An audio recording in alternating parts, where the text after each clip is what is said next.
그렇습니다. 주님, 우리가 교회입니다. 우리가 교회로 모였습니다. 우리의 모임을 기쁘게 받아주시고 오늘도 주님만 영광받는 시간 될 수 있도록 임재하여 주시옵소서. 오늘도 제 말씀을 듣고자 합니다. 이 말씀을 듣고 우리의 정체성, 우리가 누구인지 알아갈 수 있도록 인도하여 주시옵소서. 감사합니다. 예수님의 이름으로 기도합니다. 아멘.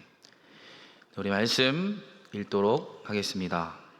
말씀 요한복음 3장 1절에서 6절 말씀인데요. 우리 한 절씩 교독하도록 하겠습니다. 제가 먼저 읽고 여러분이 읽고 제가 먼저 읽겠습니다. 그런데 바리새인 중에 니고데모라 하는 사람이 있으니 유대인의 지도자라. 그가 밤에 예수께 나와서 이르되 라비여, 우리가 당신은 하나님께로부터 오신 선생인 줄 아나이다. 하나님이 함께하시지 아니하시면 당신이 행하시는 이 표적을 아무도 할 수 없음이니이다. 예수께서 대답하여 이르시되 진실로 진실로 내게 이르노니 사람이 거듭나지 아니하면 하나님의 나라를 볼 수 없느니라. 니고데모가 이르되 사람이 늙으면 어떻게 날 수 있사옵나이까? 두 번째 모태에 들어갔다가 날 수 있사옵나이까? 예수께서 대답하시되 진실로 진실로 내게 이르노니 사람이 물과 성령으로 나지 아니하면 하나님의 나라에 들어갈 수 없느니라. 함께 읽겠습니다. 육으로 난 것은 육이요 영으로 난 것은 영이니. 아멘. 오늘 제목 한번 제목은 우리 I am Baptist라는 제목입니다. 무슨 뜻인지 아시나요 혹시? 나는 맞습니다. 나는 침례교인입니다. 저희 새누리교회가 어디 속해 있는지 아십니까? 저희는 침례교회입니다. 침례교회. 오늘 그 침례교회로서 침례교인으로서 정체성이 무엇인지, 또 우리 교회가 속해 있는 이 침례교가 무엇인지 좀 청년들도 좀 알면 좋겠다 해서 준비해왔습니다. 좀 강의 형식이거든요. 그리고 졸린 역사의 이야기입니다. 하지만 좀 재밌게 한번 풀어보도록 하겠습니다. 좀 PPT를 제가 넘기면서 이렇게 한번 재미있진 않을 것 같은데 재밌게 한번 풀어보겠습니다. 길 수도 있습니다. 각오하시고 말씀을 한번 듣도록 하겠습니다. 목장 모임 없는 걸로 알고 있는데 맞죠? 길게 한번 해보겠습니다. 자, 오늘 내용 우리 PPT 잘 나오나요? 띄워주시고 전체 화면으로 띄워주시고. 자, 오늘 세 가지입니다. 첫 번째는 침례교회란 무엇인가, 우리가 속해 있는 침례교는 무엇인가 라는 것을 첫 번째 나누고요. 침례교회 기원, 침례교회 특징을 한번 살펴보도록 하겠습니다. 두 번째는 우리 침례교가 속해 있는 이 침례교회의 대표적인 인물들, 이분들이 어떤 분들이 있나, 이분들을 보면서 신앙의 선배들 보면서 한번 교훈들을 살펴보고자 합니다. 세 번째는 침례교회의 시작입니다. 침례교회의 시작. 어떤 분들이 이 한국 땅에 오셔서 선교 사역을 시작하셨고 어떻게 교회들이 시작됐는지 한번 이야기를 나눠보려고 합니다. 좀 3번은 역사의 이야기를 할 수 있습니다. 좀 지루하지만 같이 한번 재밌게 나눠보도록 하겠습니다. 자, 모두에게 질문. 자, 어떤 교회를 다녀보셨어요? 라는 질문입니다. 좀 질문이 이상한가요? 어떤 교회를 혹시 다녀보셨나요, 여러분들은? 자, 새누리 2교회밖에 안 다녀봤다. 손 들어볼까요? 새누리 2교회밖에 안 다녀봤다. 거의 다른 데서 많이 오셨군요. 혹시 다른 교회 다녀봤다. 다른 교회. 자, 그럼 손 내리시고. 자, 침례교회만 다녀봤다. 몇 분 안 계시고, 다른 장로교나 다른 감리교나 이런 데를 또 다니신 분들이 있으실 것 같습니다. 근데 요즘은 교회가 많이 차이가 없죠. 하지만 그래도 교단마다 조금씩의 차이가 있습니다. 각각이 추구하는 바와 각각이 중요한 바가 조금씩 다른 것을 볼 수 있습니다. 그래서 오늘 큰 차이는 아니지만 우리 침례교회의 뿌리를 또 정체성을 살펴보려고 합니다. 자, 그래서 교단을 알아야 되는 이유가 있는데요. 자, 나오나요? 첫 번째는 교회의 특정 가르침이 우리 교파만이 아니라 교파만의 독특한 전통인지 아닌지 구분할 수 있다. 좀 어려운 말이죠. 각각의 컬러가 있다는 겁니다. 각자의 색깔이 있고 컬러가 있다는 것입니다. 그래서 특화된 부분이 있다라는 것입니다. 두 번째는 이것을 알므로써 우리가 교단이 어떤 것인고 어떤 교단들이 있는지 알므로써 다른 교회에 대한 좀 유연한 태도를 가질 수 있다라는 것입니다. 세 번째는 자신의 신앙의 전통의 장점을 분명히 이야기하게 되고, 또 어떤 부분을 좀 보완하면 좋을지, 좀 우리 침례교는 어떤 부분을 좀 보완하면 좋을까, 이런 것을 알 수 있는 것입니다. 그래도 주의해야 할 점이 있습니다. 교단을 따지는데 주의해야 할 점 두 가지를 생각해 볼 수 있을 것 같은데요. 첫 번째는 교단주의, 우리 교단만 최고야, 우리 침례교회만 최고야라고 하는 교단주의도 있을 것 같습니다. 두 번째는 신학에 대한 배타성, 우리가 최고라고 생각하고 다른 것은 잘못된 것이라 생각하는 그러한 배타성, 이 두 가지를 좀 주의해야 하지 않나, 우리가 조심해야 되지 않나 생각해 볼 수 있습니다. 그래서 이 교단에 대한 이야기들을 여러분들 막 가끔 질문하잖아요. 장로교는 어떤 특징이 있습니까? 장로교는 어떤 모습이 있나요? 이렇게 질문할 때 좀 제일 쉽게 우리가 배울 수 있는 책이 하나 있습니다. 바로 기독교 교파 한눈에 보기. 저희 목사님들이나 전사님들 질문하지 마시고 이 책 한번 읽으면 좋을 것 같습니다. 이 책 잘 읽으면, 정리하면 쉽게 와닿을 수 있습니다. 그래서 이 책 안 읽으실 거지만 소개 한번 해드립니다. 네, 자, 침례교회란 벌써 나왔네요. 저희 침례교회 교단마다 이름 있잖아요. 대한 예수교 장로회 맞나요? 그렇게 하고 기독교 대한 감리회 이렇게 하는데, 저희 침례교는 기독교 한국 침례회입니다. 기독교 한국 침례회. 그래서 저 마크가 우리 침례교회 마크입니다. 잘 봐야 됩니다. 네, 다른 거 가지 마시고, 네, 저 마크가 저희 침례교 마크입니다. 그리고 저희 침례교랑 가까운 게 이제 남침례교죠. 미국에 있는 침례교회 남침례교 마크가 SBC를 해가지고 저런 마크가 있습니다. 그리고 요거는 BWA라고 해서 세계 침례교, 이렇게 이런 마크가 있고요. 그리고 요거는 APBI, 네, 요거는 아시아 태평양, 이 아시아와 태평양 지역을 아우르는 이제 이 지역, 또 지역체의 마크입니다. 자, 그러면 정통 침례교회, 한국에서는 정통 침례교회가 어떤 이름을 가지고 있을까? 아까 이야기했던 기독교 한국 침례회가 첫 번째고요.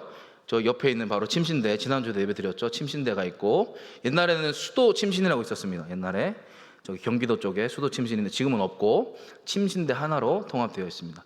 두 번째는 이제 성서 침례교회라는 데가 있습니다. 성서 침례교회, 여기도 정통이라고 볼 수 있습니다.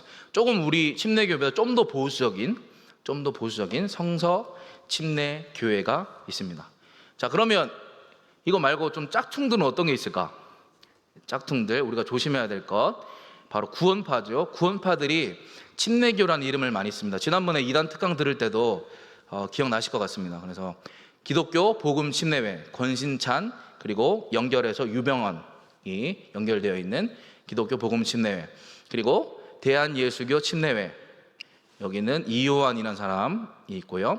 그리고 대한예수교 침례회, 여기는 박옥수, 혹시 박옥수 아시죠? 막 버스에 막 붙어 있고 광고가 붙어 있고 하는 이런 침례교 이름을 달고 있는 이단들이 있습니다.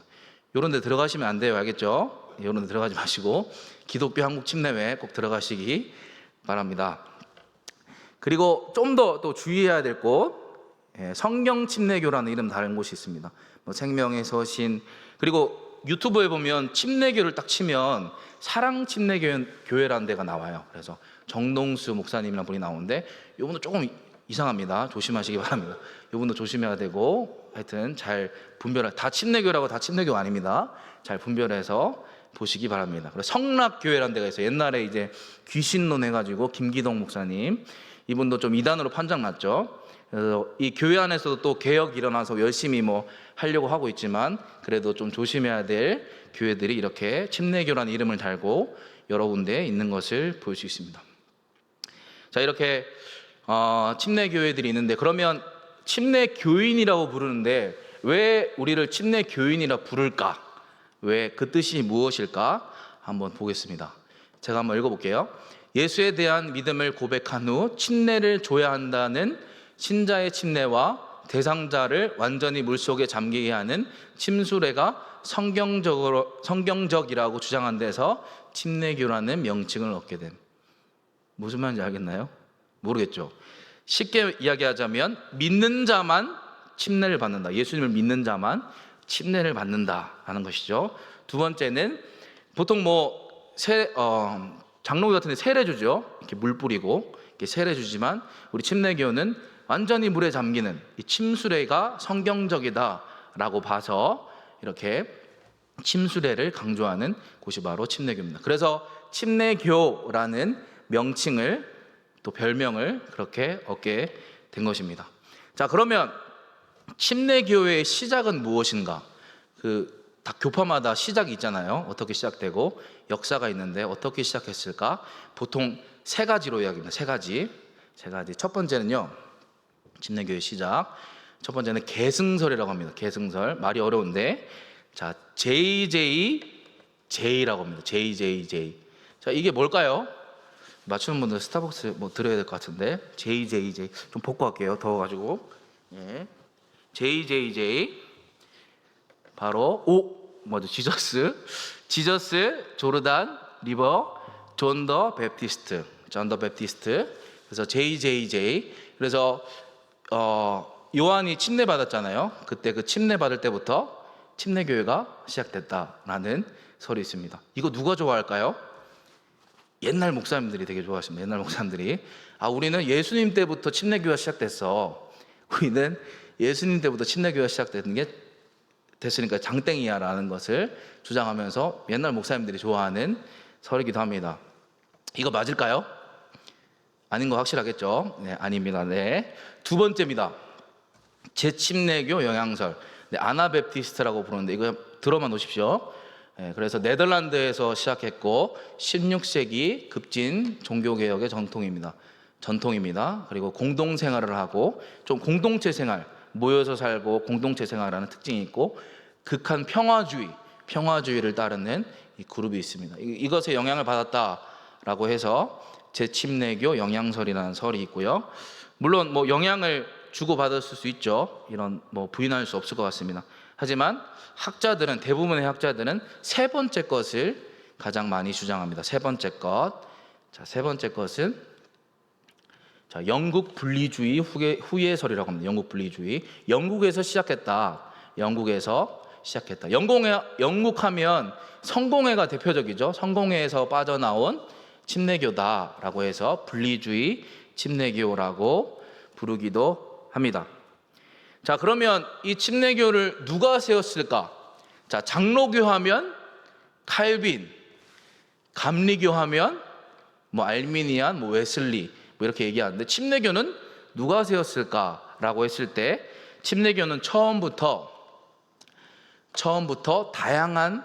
다양성이 있었다는 것입니다. 그래서 일반 침례교회와 특수 침례교회로 나뉘어서 이렇게 시작된 교회가 바로 침례교회입니다. 그러면 들어만 놓으십시오. 일반 침례교회는 존 스마이스, 토마스 헬리스 같은 사람들이 시작했고 특수 침례교회는 존 스피즈버리라는 사람이 시작했습니다. 이렇게 들어만 놓으시고 기억만 해주시면 좋을 것 같습니다. 이렇게 다양성 속에서 침례교회가 시작했다라는 것입니다.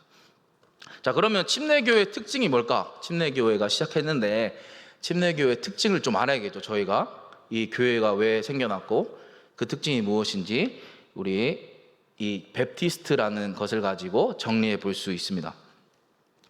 자, 베프티스트. 첫 번째는 B해서 신자의 제사장직입니다. 모든 사람은 하나님 앞에 누구나 나아갈 수 있다는 것입니다.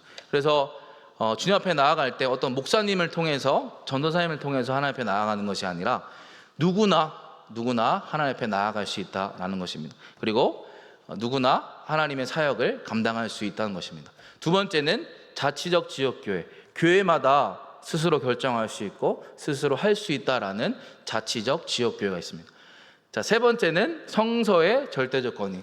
교회마다 물론 성경을 강조하죠. 하지만 침례교회가 유난히 성경을 강조하는 것을 볼 수 있습니다. 자, 네 번째는 교회 내 참 신자만의 회원권. 자, 신자만이 교회 회원권을 얻을 수 있다. 신자만이 이 교회를 다닐 수 있고 회원권을 가질 수 있다라는 것을 강조하는 침례교입니다. 네, 다섯 번째는 영혼의 개인적 자율성. 이것도 아까 첫 번째 거랑 좀 비슷할 것 같아요. 누구나 하나님 앞에 나아갈 수 있고 누구나 하나님을 만날 수 있다는 것. 자, 그리고 교회와 분리. 교회가 국가에 뭐 통치를 당하거나 제재를 당한 것이 아니라 이것이 분리된다고 하는 교회와 국가의 분리입니다. 네, 마지막 두 가지 거룩한 의식. 우리 침례교는 두 가지 의식을 되게 중요하게 여깁니다. 침례와 주의 만찬입니다. 두 가지를 중요하게 여긴. 혹시 저 유아 세례 받아봤다 하는 분 있을까요? 유아 세례, 어릴 때 유아 세례 받아봤다. 네, 유아 세례 받은 분들 있죠. 장로교는 유아 세례를 주죠. 하지만 침례교는 유아 세례를 주지 않습니다. 왜냐하면 주님으로 고백할 때가 이제 그렇게 나이가 되어서 고백할 수 있지 않을까라는 생각에서 유아 세례를 주지 않는 것을 보십니다. 그래서 두 가지, 침례, 주의 만찬, 이렇게 두 가지를 강조하는 침례교입니다. 되게 많죠. 되게 많은데 다시 한번 쉽게 정리해 보면, 첫 번째는 성경을 강조하는 침례교회다. 그래서 런던 신앙 고백서라는 게 있습니다. 이것을 보면 제가 읽어드리겠습니다. 성경은 구원받게 하는 지식과 믿음과 순종에 있어서 충족하고 확실하며 오류 없는 유일한 규범인 것을 믿습니다.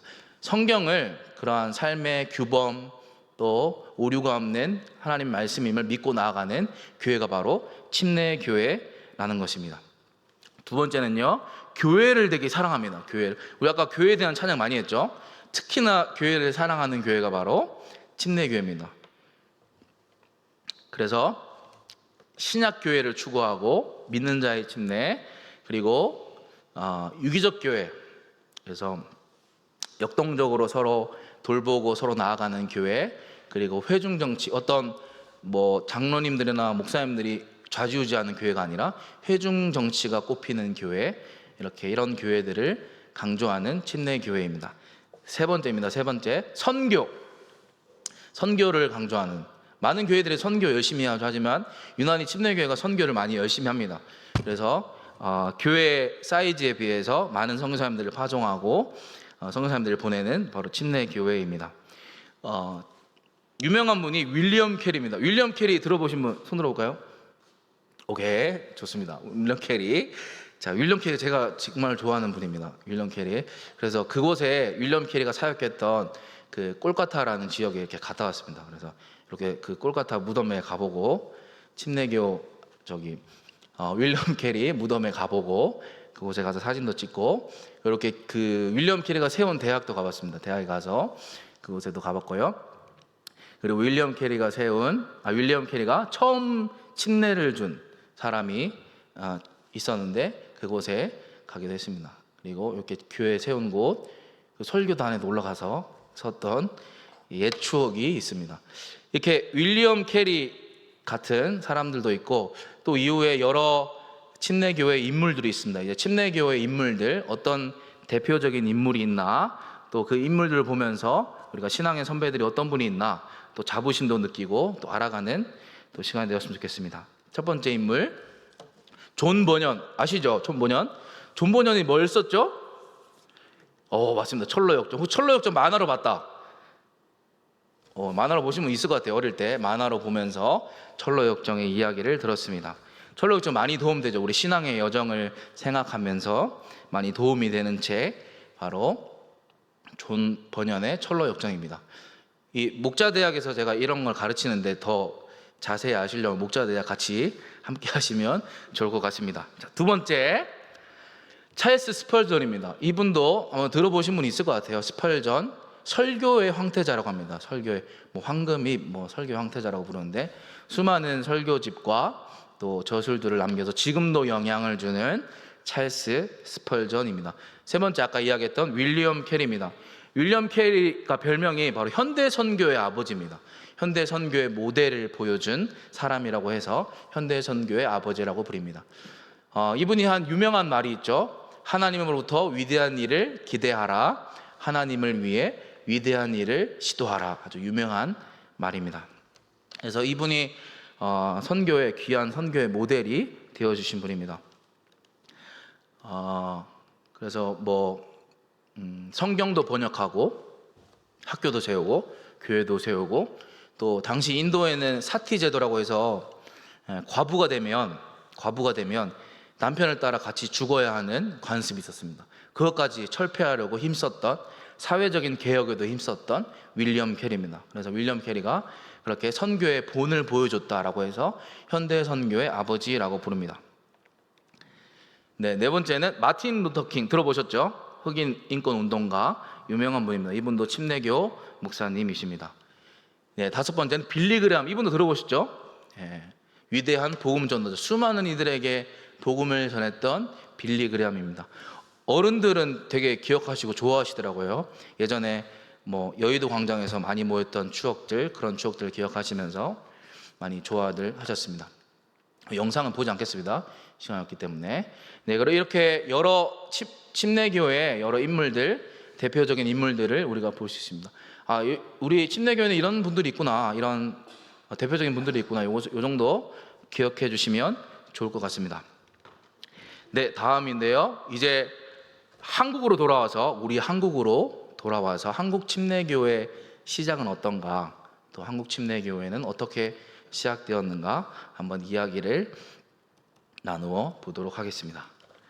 네, 침례교 하면 떠올려야 될 분이 바로 이분 말콤 페닉입니다. 말콤 페닉. 뭐 다른 데는 뭐 언더우드, 아펜젤러, 뭐 알렌 이런 분들 다 들어보셨죠. 하지만 침례교는 이 말콤 페닉, 잘 안 들어보셨을 거, 못 들어보셨을 거예요. 이번 말콤 페닉이 처음 시작했다라고 할 수 있습니다. 이분은요, 1865년부터 1935년까지 계셨고, 또 이분은 캐나다에서 출생했고 11자녀 중에 10번째였다고 합니다. 11자녀 중에 10번째 자녀였고, 아버지가 이른 나이에 소천을 하셨는데 어머니의 철저한 신앙 교육으로 인해서 자라갔던 우리 말콤 페닉입니다. 홀로 된 어머니께서 열심히 신앙 교육을 하셨던 것 같습니다. 그래서 넉넉하지 못한 생활이었겠죠. 홀로 어머니가 신앙생활하고 또 아이들을 키우는데 넉넉지 못한 생활이었을 겁니다. 그래서 정기적인 교육이나 올바른 교육을 받지 못했죠. 특히나 신학 교육을 제대로 받지 못했던 말콤 페닉입니다. 그래서 뭐 농사일도 하고 법률사무소 가서 보조일도 하고 이렇게 했던 말콤 페닉입니다. 하지만 이 말콤 페닉도 뭐 방황하던 시절이 있었다고 합니다. 그렇게 하다가 회심을 하게 됩니다. 회심. 23살에 회심을 하게 됩니다. 그런데 이렇게 회심을 하고 어떻게 한국에 선교를 나왔을까요? 처음에는 말콤 페닉이 한국에 대해서 또 선교에 대해서 전혀 몰랐다고 합니다. 뭐 그냥 선교하면 그냥 배 타고 떠나는 것, 그 정도만 생각을 했지 전혀 선교에 대해서도 몰랐고 한국에 대해서도 전혀 몰랐던 말콤 페닉이었습니다. 그러다가 부르심을 받게 됩니다. 당시에는 이제 수많은 미국에 있는 청년들, 엘리트들이 그렇게 사경회에 가서 주님을 알아가고 또 헌신된 사람으로 나아갔습니다. 그래서 그 나야가라 사경회에 가서 로버트 와일더의 간증을 듣게 되는데요. 그 간증의 내용이 이렇습니다. 제가 한번 읽어드리겠습니다. 그날 저녁 때에 인도에 있는 와일더 형제로부터 사막에서 물을 구하다가 갈증으로 죽어가는 사람의 이야기를 들었다. 그는 말하기를 만약 당신이 훌륭한 유리병에 물을 담아와 유리잔에 부어서 그에게 준다면 그는 감사할 것이다. 하지만 당신이 낡고 녹슨 찌그러진 깡통밖에 없어서 그 속에 물을 담아준다고 하더라도 그는 그 물을 마시고 살아날 것이다. 여기서 물은 무엇을 의미할까요? 바로 복음을 의미합니다. 복음을 줄 수 있는 사람, 복음을 줄 수 있는 자로 부르심을 받게 된 것이죠. 자신이 찌그러진 깡통, 떨어뜨려진 그런 깡통이 되더라도 내가 복음을 전하겠습니다. 그리스도의 복음을 전하겠습니다. 라는 부르심을 받고 이제 선교에 또 헌신하게 되고 떠나게 됩니다. 그래서 이분은 평신도 선교사로 활동을 했는데요. 1889년 11월 초부터 시작했고요. 유명한 알렌 선교사보다는 5년 후에, 또 언더우드 아펜젤러보다는 4년 후에 이렇게 한국 땅에 와서 헌신하는 것을 볼 수 있습니다. 네, 자, 이렇게 말콤 페닉이 열심히 사역을 했는데요. 사역을 하다 보니까 힘에 부치게 되고 또 후원이 또 중단되게 됩니다. 미국에서 오던 후원도 중단되고 캐나다에서도 오던 후원도 중단되게 되고, 그렇게 힘듦을 경험하게 되고 결국 다시 철수하게 됩니다. 철수하게 되었던 말콤 페닉입니다. 그러면 그냥 그렇게 하고 선교가 끝났을까요? 이 사람의 선교가? 아닙니다. 그렇게 끝나지 않았습니다. 새로운 또 교회와 또 단체를 만나게 됩니다. 그 단체가 바로 엘라싱 기념 선교회라는 것입니다. 엘라싱 기념 선교회. 자, 여기서 엘라와 싱이 있는데요. 싱은 아버지 싱 집사님, 싱 안수 집사님이라는 분이 있었습니다. 싱 안수 집사님이라는 분이 있었고 또 외동딸 엘라가 있었습니다. 하나밖에 없는 딸 엘라가 있었는데 이 엘라가 아마 병들어서 죽게 되었던 것 같습니다. 죽게 돼서 아마 이 집이 좀 부자였던 것 같아요. 그래서 이제 유산을 남겨주는데 그 유언으로 저의 재산을 하나님의 일에, 하나님의 선교에 쓰임받게 해달라고 그렇게 유언을 남겼습니다. 여러분은 많은 재산 있으면 어떻게 하시겠어요? 유산 남겨지면 이렇게 안 하겠죠? 네, 이렇게 했던 우리 엘라입니다.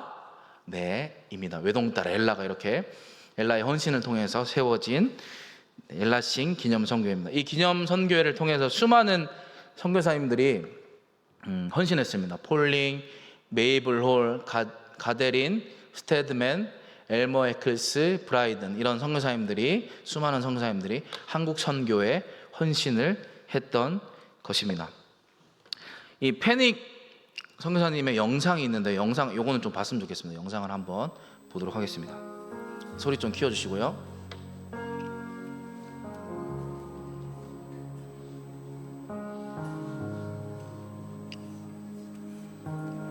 조명도 꺼주세요.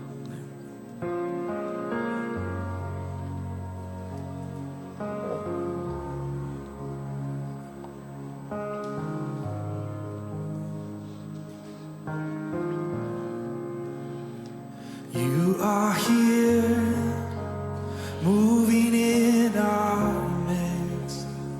I worship you. I worship you. You are here, working in this place. I worship you. I worship you. We'll sing it again. You are here, moving in our midst. I worship you. I worship you. You are here, working in this place. I worship you. I worship you. You are waymaker, miracle worker, promise keeper, light in the darkness. My God, that is who you are. You are waymaker, miracle worker, promise keeper, light in the darkness. My God, that is who you are. You are here, touching every heart.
that is who you are. Yes, that is who you are.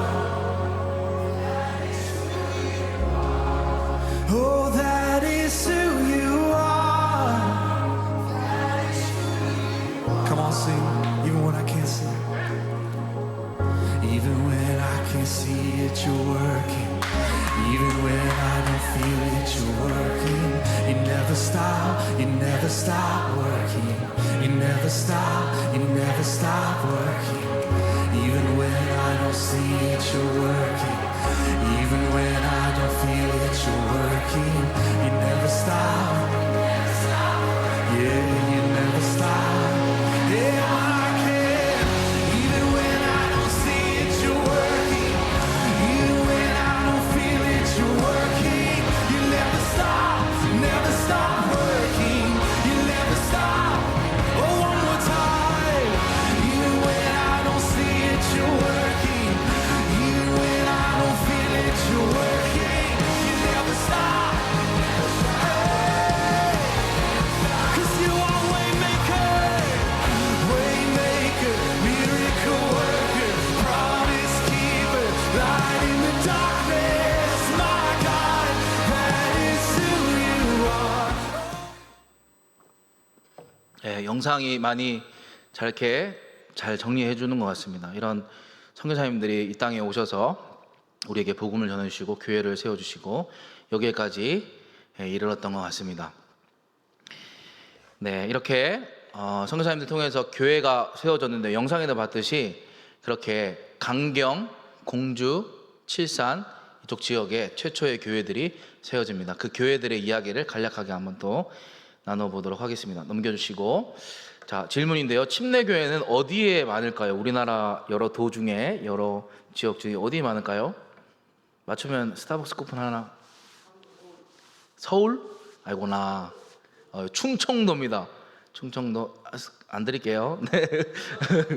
네. 자, 충청도에 많습니다. 왜 충청도에 많을까? 좀 서울에 가고 좀 대도시에 가서 하면 교회도 막 커지고 부흥도 하고 할 텐데 왜 서울에 안 가고 충청도에 왔을까요? 여러 요인들이 있습니다. 그 당시에 네비우스 선교 정책이라고 해가지고 그렇게 선교지를 분할했던 것입니다. 어떤 교단은 서울 경기도 지역으로, 어떤 교단은 전라도 경상도 이렇게 정책으로 나눴던 것입니다. 우리 침례교회가 그렇게 충청도에 양도받게 된 것이죠. 충청도에 사역해라 라고 양도를 받게 된 것입니다. 그것도 있지만 근데 침례교회 스피릿 자체가, 이 정신 자체가 아무도 가지 않는 곳, 아무도 선교하지 않는 곳에 가서 선교해야 된다라는 정신을 가지고 그렇게 충청도 지역에 또 왔던 것입니다. 이따가 이야기를 나눌 거지만 울릉도에도 가고 그리고 간도 시베리아까지 갔던 사람들이 바로 침례교인들입니다. 그 중에서 아까 이야기했듯이 최초에 세워진 교회들이 3개인데요. 강경, 칠산, 공주 이 교회들입니다. 네, 강경교회가 제일 먼저 세워졌다라고 할 수 있는데요. 여기 참 아름답습니다. 여기 가면 옥녀봉이라고 있는데 거기 위에 올라가면 금강도 멋지게 보이고 아주 멋진 곳입니다. 나중에 같이 가면 좋을 것 같아요. 저희 청년부 이렇게 해가지고 가을 여행으로 10월에 안에 같이 이렇게 아름다운 공주 가서 밤빵 하나 먹고 밤파이 하나 먹고 또 금강도 좀 구경하고 또 부여 가면 거기 코스모스 밭이 있거든요. 그 시절에 가가지고 코스모스 밭도 보고 갈대밭도 보고 같이 여행을, 침례교 역사 여행을 한번 같이 떠나면 좋을 것 같습니다. 네, 그래서 최초에 세워진 교회가 강경 침례교회입니다. 이렇게 강경 침례교회고요. 옥녀봉이라는 곳에 높은 곳에 이렇게 교회가 있는데요. 교회 터가 있습니다.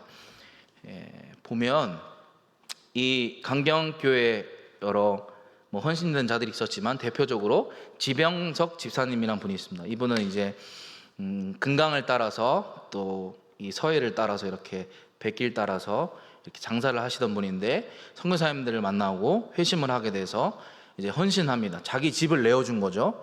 자기 집을 내어주면서 그렇게 교회를 시작했던 집사님이십니다. 그래서 선교사의 첫 열매 그리고 자기 집을 처소로 내어주고 또 활발한 전도 활동을 이어갔던 이 지병석 집사님이십니다.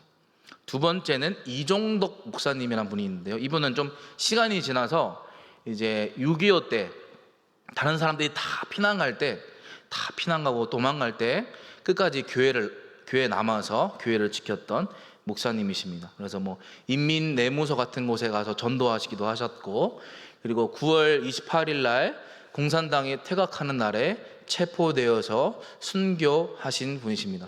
거기 우리가 강경에 가게 되면 그 옥녀봉에서 내려다 보면 그렇게 순교지가 이렇게 비석이 세워져 있습니다. 이렇게 대표적인 분들이 있습니다. 강경교회는 이렇게 대표적인 분들을 볼 수 있고요. 두 번째는 칠산침례교회라는 곳입니다. 이 칠산침례교회는 그렇게 그 금강의 길을 따라서 선교사님들과 많은 사람들이 복음을 전하게 되는데요. 그 복음을 전하다가 세워진 교회가 바로 칠산침례교회입니다. 여기도 대표적인 분이 장기영이라는 분인데요.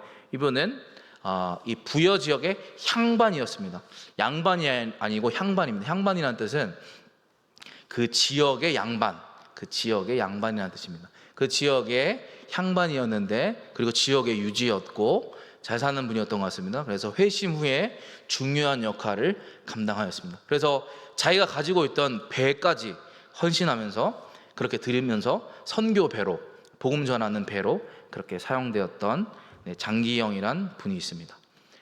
두 번째 분은요, 김희서라는 분인데요. 이분은 복음을 받아들이고 저기 그 당시에 그 옛날 그 시대에 함경북도 또 간도까지 가서 복음 전도 사역을 했던 분이십니다. 그리고 시베리아까지 가셨고, 그렇게 시베리아까지 가다가 돌풍을 만나서 배가 파손돼서 순교하신 분이시기도 합니다. 김희서라는 분이 있고요. 세 번째는 장석천이라는 분이, 이분은 목사님이신데요. 그 침례교회는 좀 특징이 있습니다. 신사 참배할 때 끝까지 거부했던 침례교회입니다. 끝까지, 교회뿐만 아니라 교단적으로도 그렇게 끝까지 거부했던 침례교회입니다. 그래서 옥살이까지 하셨던, 옥살이 하다가 이렇게 돌아가신 목사님이십니다.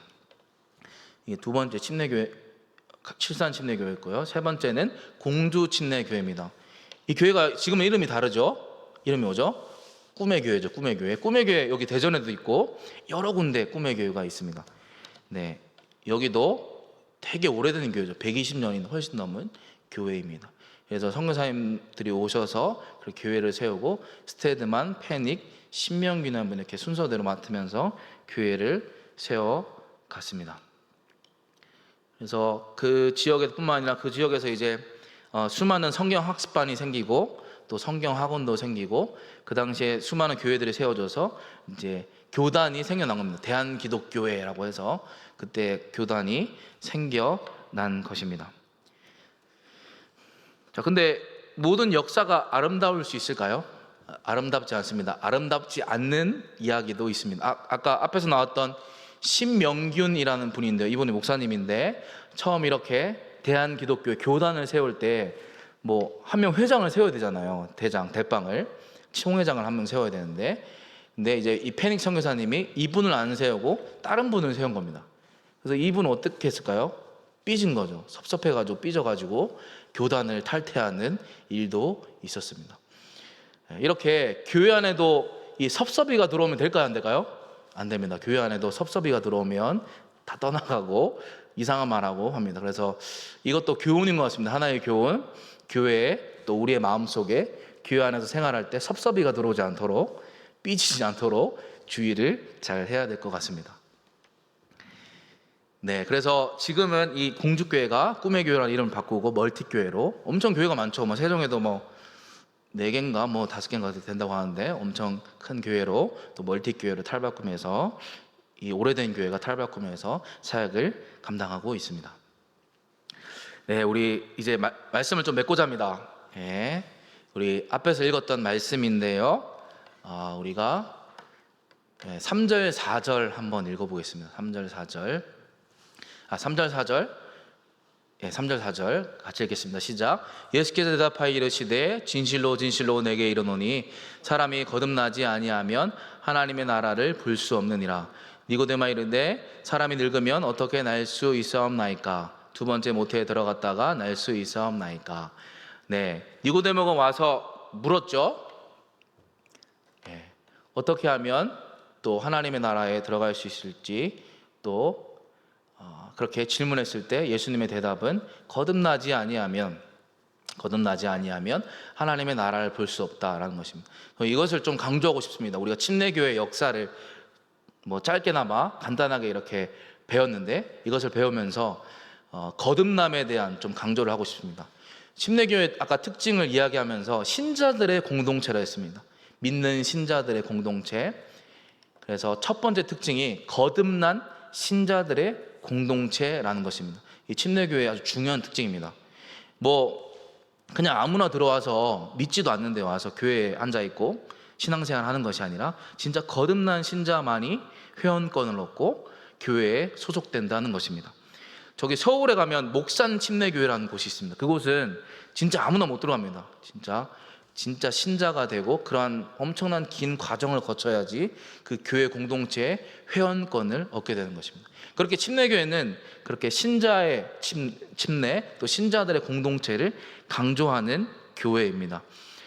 책 중에 이런 책의 제목도 있어요. 신자들의 교회라는 책의 제목도 있고 그만큼 신자들의 공동체를 중요하게 여깁니다. 그래서 항상 우리가 점검해야 됩니다. 내가 거듭났는지, 내가 회심을 했는지, 진짜 예수 그리스도를 나의 구주와 주님으로 알고 믿고 있고 신자로서 이 공동체 구성원이 되어 있는지 진지하게 따져 물어봐야 할 것입니다.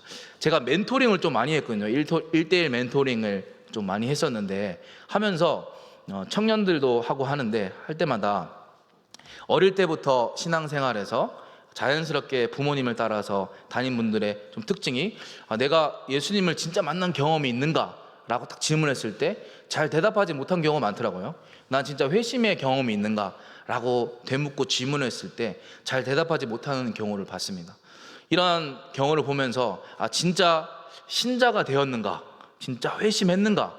이 점검이 참 필요하구나라는 생각을 했던 것 같습니다. 그래서 첫 번째 강조드리고 싶은 것은 거듭난 신자들의 공동체가 침례교회다라는 것입니다. 두 번째는 교회를 사랑하는 침례교인입니다. 침례교는 참 유난히 교회를 사랑합니다. 그래서 다양한 교회의 모습으로 교회를 이끌어가고 또 교회를 개척하고 있습니다. 뭐 요즘 유명한 책 만화방 교회 뭐 이런 책도 있고 또 우리가 가까이 있는 새누리 대동교회도 마찬가지죠. 카페와 책방을 통해서 교회를 개척하고 교회 공동체를 세워갑니다. 수많은 다양한 방법으로 교회를 세워가기를 주저하지 않고 개척하는 교회가 바로 침례교회입니다. 그래서 교회를 정말 사랑하는 교회가 바로 침례교회다라는 것입니다. 마지막 세 번째, 선교하는 사람들입니다. 이 침례교회가 그렇게 크지 않거든요. 크지 않지만 수많은 선교사님들이 선교지에 가서 선교 사역을 감당하고 있습니다. 선교사가 가지 않는 곳, 선교사가 잘 가지 않는 곳, 그런 지역까지 가서 선교 사역을 감당하는 우리 침례교인들, 침례교 선교사님들을 볼 수 있습니다. 그만큼 선교를 중요하게 여기는 침례교회입니다. 이 세 가지를 우리가 이 마지막 마무리하면서 기억했으면 좋겠습니다. 첫 번째, 거듭난 신자들의 공동체. 두 번째, 교회를 사랑하는 침례교인. 세 번째는 선교를 또 따라가고 선교를 하는 바로 공동체입니다. 무엇보다 우리가 이 두 번째 좀 강조하면서 우리 찬양을 같이 하면 좋을 것 같은데요. 우리를 사용하소서라는 찬양입니다. 우리 찬양하면서 결단하면서 나아가고 싶습니다. 우리 교회를 사랑하는 우리 청년들이 되게 하여 주시옵소서.